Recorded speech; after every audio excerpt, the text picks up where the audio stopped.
the Gringo social trap in Latin America and some countries in the world. Well, today we discuss.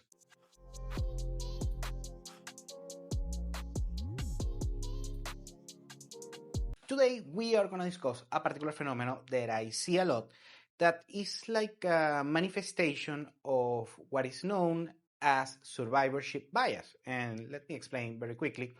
Is this particular fallacy that usually successful people have.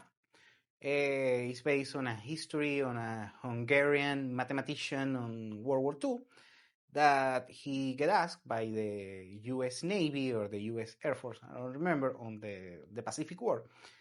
And a general and admiral, I don't remember, he gave the task to this particular Hungarian mathematician and why our planes are getting 90% of our planes, our combat planes, are getting, taken down by the Japanese. And the Hungarian mathematician, went through all of the stats and numbers and the bodies of the bodies on the planes that have been taken down. And he saw a particular pattern on each plane. And the general, the admiral said first, we are getting shot a lot on our particular, on the planes that survive, only 10% of the planes were surviving. And we are getting shot a lot on the wings of the plane. So we should reinforce the wings of the plane. And he said, the Hungarian mathematician, just clicked with the solution, and he said, no, quite the opposite.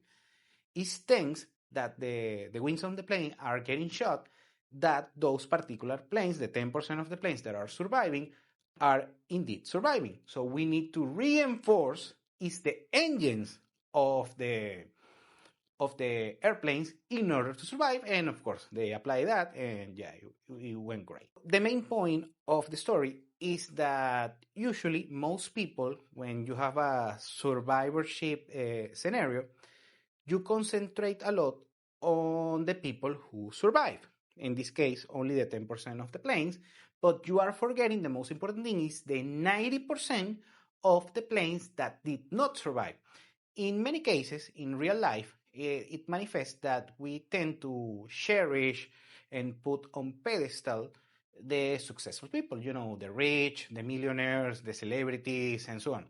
But most of the time, the reason why they are successful is because they were lucky. I mean, and that's something that successful people have a problem to deal with, because no one wants to say, no successful individual wants to say, I got lucky and that's why I'm successful.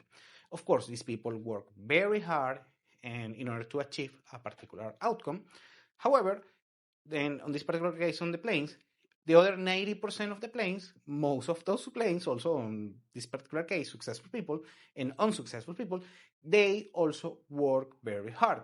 And the reason why the successful are successful and a significant cohort of people of unsuccessful people that also work very hard, they didn't make it because things out of their control went bad, so they got unlucky. Meanwhile, the people who indeed became successful were lucky to avoid certain situations. So this is something that I see manifest with Americans, Europeans. I say gringo just, for the sake of the conversation.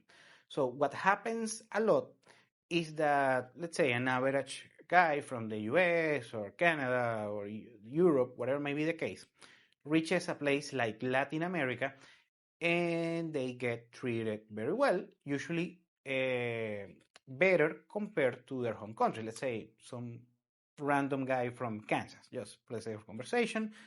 On high school, they were not popular or the most famous guy. I mean, I'm not saying they were a bad guy or something, but they weren't, they were not elite on their particular thing. And then, 10 years later, comes to Latin America, and he's kind of like a celebrity, a superstar, something like that.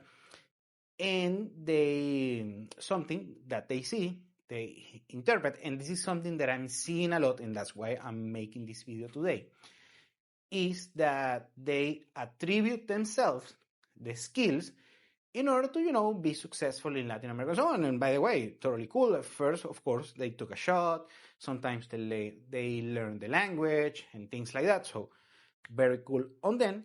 However, many things that are outside of his particular control is the reason why they are so successful in Latin America. I'm talking on the social side, maybe on the dating scene, making friends, making networking, things like that.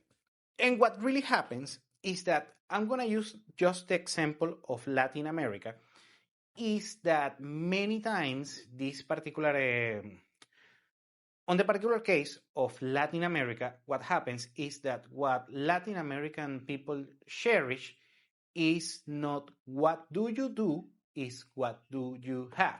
Now, of course, you need some social skills in order to complement that particular issue. For instance, I told this story just like a couple of months ago, and I mentioned this particular successful American man in Colombia, tall, good-looking, also a self-made millionaire from the States, went to Colombia. And he mentions that, no, everyone in Latin America, everyone in Colombia loves him because he makes business with Colombian people, and also he's successful with women and so on, despite the fact that he doesn't even speak Spanish. And he attributes his success, his social success in Latin America, is because he has confidence on himself and start to use a bunch of intangibles on his personality that makes him successful. And that is not the case. What actually is going on is that this particular gentleman is rich. He's an American. He is rich. He's good looking. He's, kind of it's not like he's a male model or something like that, but he's fairly good looking and tall. So the success that he has socially in Colombia, also he's a great guy, by the way. He's a very cool guy. Now, but the reason he doesn't speak Spanish, not even that. So the reason why people in Colombia want to make business with him is because he's rich, he's an American, and they are giving them a positive discrimination, and that's how they trust him. And by the way, he's a very trustworthy guy. And women, he says, no, I date a bunch of beautiful women because I trust myself. No, it's because you are a rich and fairly good-looking American. That's the reason why they are dating you. So anyways, this is just a quick food for thought video for you guys in Latin America, or could be Southeast Asia or the Middle East. By the way, I'm not saying there's anything wrong with that. Just actually, it's a good thing. Just use it the best way as you can, depending on your particular goal in Latin America or other region of the world.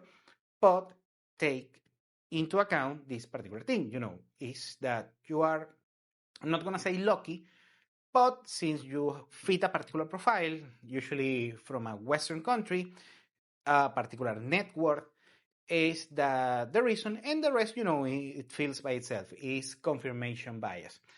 But the most important thing, remember, for instance, in Latin America, the most important thing is not what do you do, is what do you have. Thank you for watching Continental Insider. Please like, share, and subscribe. Follow us on social media. And if you want to work with us, continentalinsider.com. Thanks again, and have a nice day.